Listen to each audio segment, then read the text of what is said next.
Hello everybody, welcome back once again to the Final Fantasy X HD Remaster. Alright, so we are starting out, we're actually going to finally beat Dark Yojimbo. I did a video a few back, specifically regarding farming him, still, I very much think that he is the best way to farm certain equipment. Break, HP limit, and ribbon come to mind. I think those are his most important abilities to be found on the gear that comes from him. As I stated, and this will be unfortunately at least a little bit redundant. I actually farmed up 2 sets of gear using Dark Yojimbo. The first set of gear had the break HP limit and ribbon, and then I put auto haste and auto protect on it, and that set was specifically for farming Dark Yojimbo, as well as it doubled as a great way to just have I guess an armor set for taking down the rest of the Dark Hands.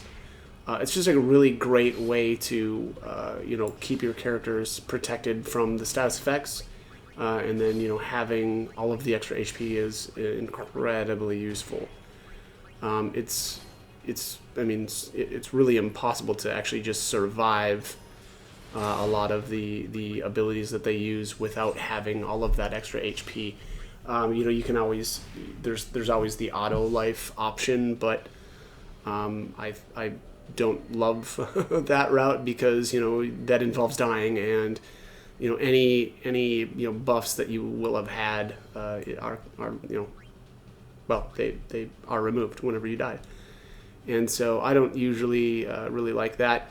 And then on top of that, here there's a couple of abilities here that Dark Yojimbo will do, like Wakizashi there, where it actually hits everybody for 11k, something like that, and that's with auto protect.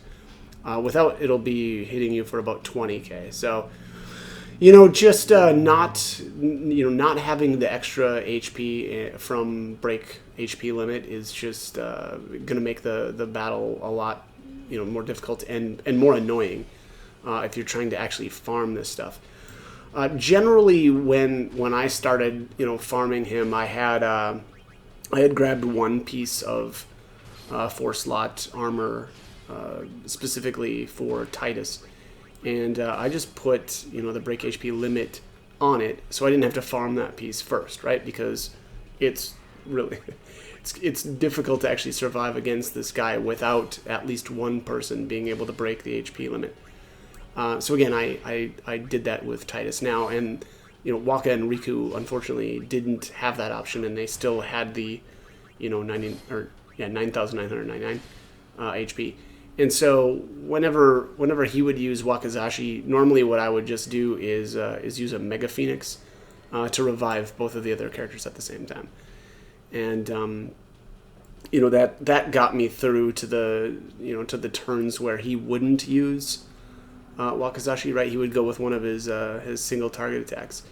And that just made it so that I could actually farm him without that much of an issue. And then as I got more armor that had the break HP limit and ribbon on it, then I was able to throw that on the other 2 members, and my farming just kept getting more and more efficient. So all right, anyways, back to it. This is a total of 5 battles, and I don't know why I ran down here.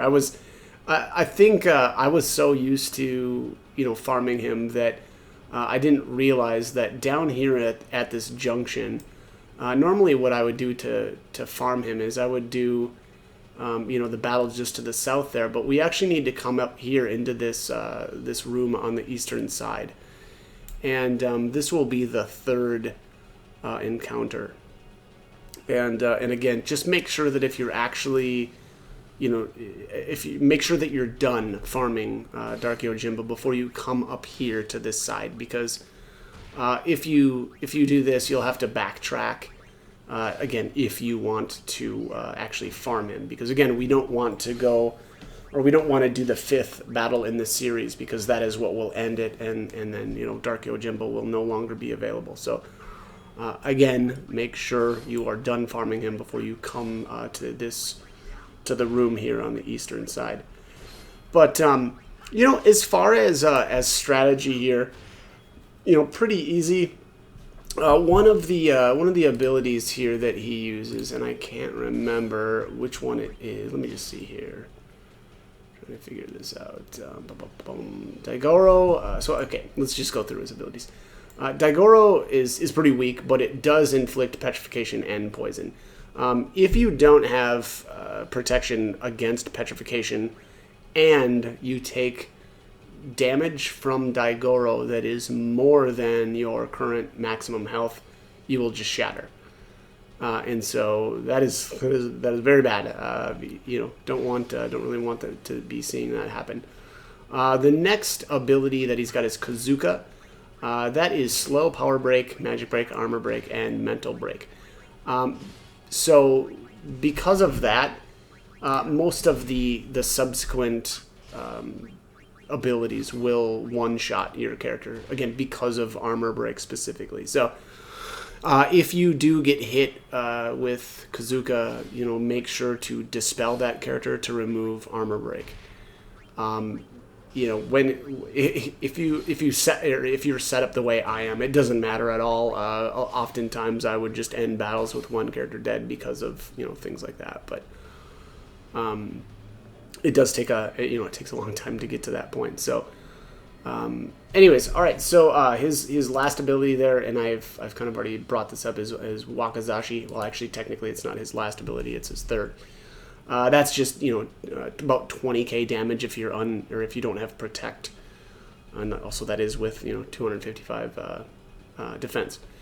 So that's difficult to deal with unless you've broken the HP limit, which again I recommend having at least one piece that you know, has that before you take him on.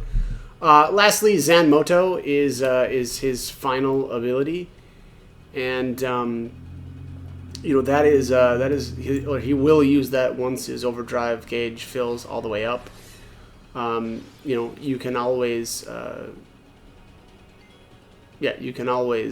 summon an Aeon to block it. You cannot use auto life against Zanmoto. So again, make sure that you're summoning an Aeon to block that if it's coming up. But other than that, not a whole lot else to the battle. I think it's really, this is, you know, as with most things, it's mostly about stats. There isn't that much when it comes to actual strategy. But as far as his weapons, I would say that really the only thing that's that impressive is the break damage limit on the weapons. He does have potentially counterattack, magic counter, and then overdrive to AP, but I don't think any of those are worthwhile. The only weapons, in my opinion, that are impressive other than the Celestials are the ones that have break damage limit, and even then, really it's only good for like Yuna and Lulu, and it's really specifically because you can get like you know, break damage limit, 1 MP cost. I think magic. I can't remember the name of the skill, but it like doubles the effects of magic. But other than that, this stuff's not that useful. So, and then on armor again, the ribbon and then the break HP limit. So. That is it. That is all for Dark Yojimbo. As always, hope this guide was helpful, and hope you join me for more videos. Thanks for watching.